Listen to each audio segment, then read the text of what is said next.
All right. Next topic also ties into the Netflix deal, or it's in a sort of roundabout way, I guess, because I think they announced it basically the same time. But The Rock has become the TKO board of directors on the board of directors there. What is TKO? TKO is what Endeavor was. So Endeavor bought WWE, and then once UFC and WWE merged, they formed an umbrella company over that called TKO Holdings. So is there still Endeavor or no? No more Endeavor. It's just it's TKO Holdings. So once they merged, once all those entities merged together, they became TKO Holdings, and Ari Emanuel is the guy that's in charge of all that. But yeah, The Rock's on the board for it. But part of that also news that a lot of wrestlers and talent found very significant was that he got his rights, the trademark rights to The Rock. I kind of forgot that he didn't have the rights to that actually, and WWE owned the rights to it. So that's a pretty good move, for The Rock. Yeah, that reminds me of 100 years ago when the Rock first showed the world the talent that he had by appearing on a Saturday Night Live episode. A lot of you fans are going to remember this. He was a guest, and he did so good. He was so entertaining. And he did the monkey character where he's like slapping his face and spitting and like food going everywhere. He was so committed to every part that he did. And it was such a funny episode. And it blew everybody away. And Siskel and Ebert used to be a big part of television. Like when I was growing up, they were movie critics, and they would watch movies. And, I give it 2 thumbs up. I give it 1 thumb up, 1 thumb down, whatever. That was the rating system, I guess. Yeah. Thumbs up or thumbs down. The one that was the heavier set one, I don't know if that's Siskel or Ebert. That was Ebert. Ebert was the heavier set one. Mm-hmm. So that guy, I remember him. I guess they were both talking about it, I believe. Now that I think about it, I remember what he was saying, but I think Siskel was alive, and it was their show. They were critiquing the Saturday Night Live episode that The Rock did, and they were just so blown away by his talent. And I remember the one thing that Roger Ebert said was that after seeing that, he was disappointed that there was already a movie called The Rock, because Sean Connery did one. I think it was about a prison, maybe Alcatraz or something. Yep. Sounds like it would be about Alcatraz. And he was saying that was the one thing he was disappointed there was already a movie called The Rock, because this guy deserved it. And then, so he was penned to do, or was already working on, or we already knew for whatever reason he was going to be doing the Scorpion King.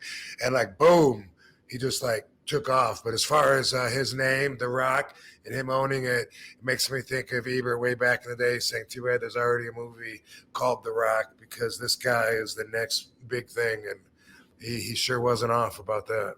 No, he was not. He was not whatsoever. It was, I know, here, I found the image too. Yeah, there it is. It was so funny. It was so funny. That was I remember distinctly exactly where I was when that episode came on, and it was like they had it was I was in Myrtle Beach, and I remember watching it.